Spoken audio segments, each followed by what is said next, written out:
Filipino performers on the international stage. Ladies and gentlemen, please welcome Miss Lea Salonga. So, what can I say about Tita Celia? In her many years as a theater practitioner in so many disciplines, I mean, I have worked with her from when I was 6 years old, 7 years old. In The King and I, she was on stage at being Lady Tiang, and she was also our costume designer. And so she was juggling very stressful things and doing them both so excellently. I remember putting on my costume as Princess Ying Yao Lak. I remember the first day I put that costume on. It was pink. There was gold thread on this sash. And I remember being feeling so beautiful and so pretty. And I think that was the very first time I ever put on a costume that was, in my little kid, point of view, this resplendent, rich, um, absolutely gorgeous piece of clothing. And it wasn't clothing, it was a costume. It made me feel like a princess. Um, and I just remember always loving putting that on. We would work together for other shows, and we finally became mother and daughter in The Bad Seed. I was 9 going on 10. I remember turning 10 during the run of the show.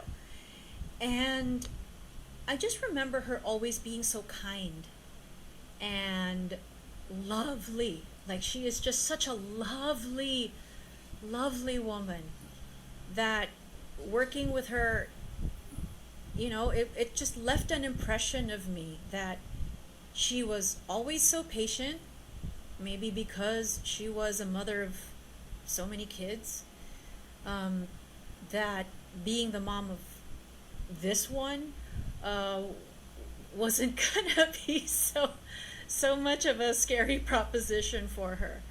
Um, I just remember the costumes she would make.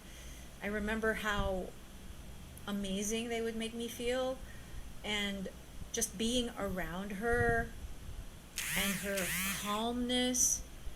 It's like she was always so placid, and she was an amazing, and she still is an amazing painter. And I've seen I remember that there was a painting, I think, of Tita Joy Virata that she had done. I remember the first time I saw it, I think it was at a cast party, and I pointed to it and I asked who did that. They said Tita Celia. Hopefully I'm getting that correct.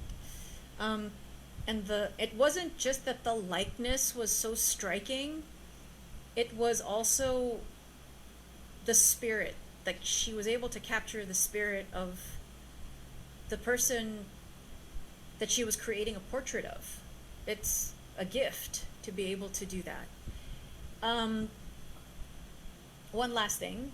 um, I remember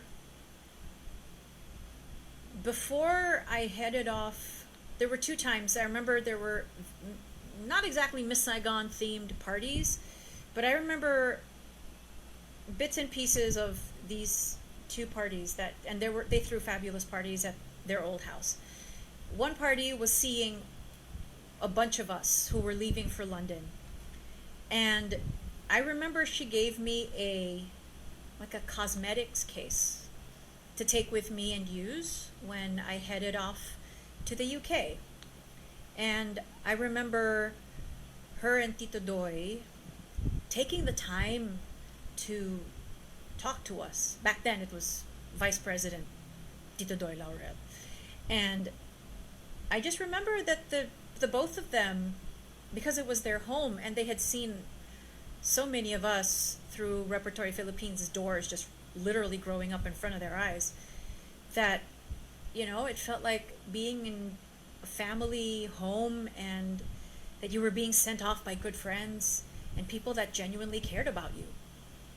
It never felt perfunctory. It never felt distant. um, Never mind that Tita Celia was the wife of the vice president of the Philippines. She took the time and made time to make all of us feel special. And that's something. that despite her busy life, she knows how to make you feel seen. And yeah, I always felt seen by her.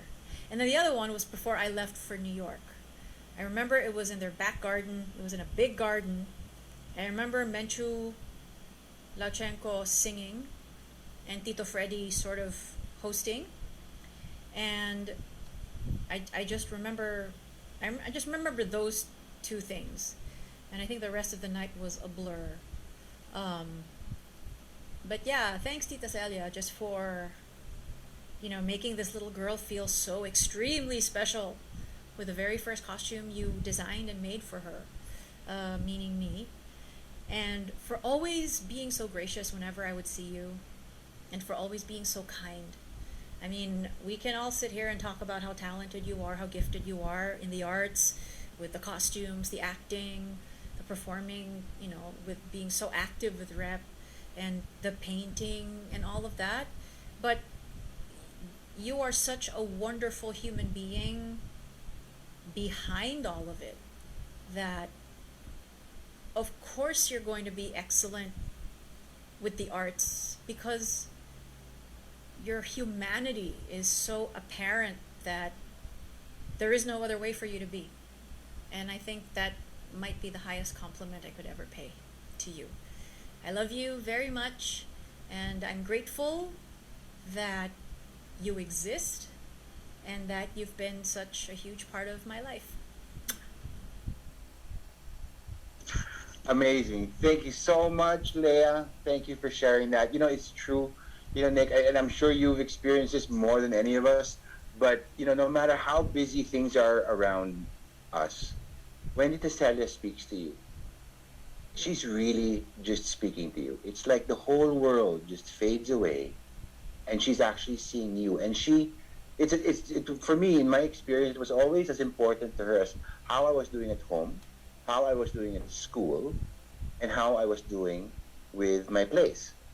And it was always that three-pronged attack. She would always remind me, to be a good boy.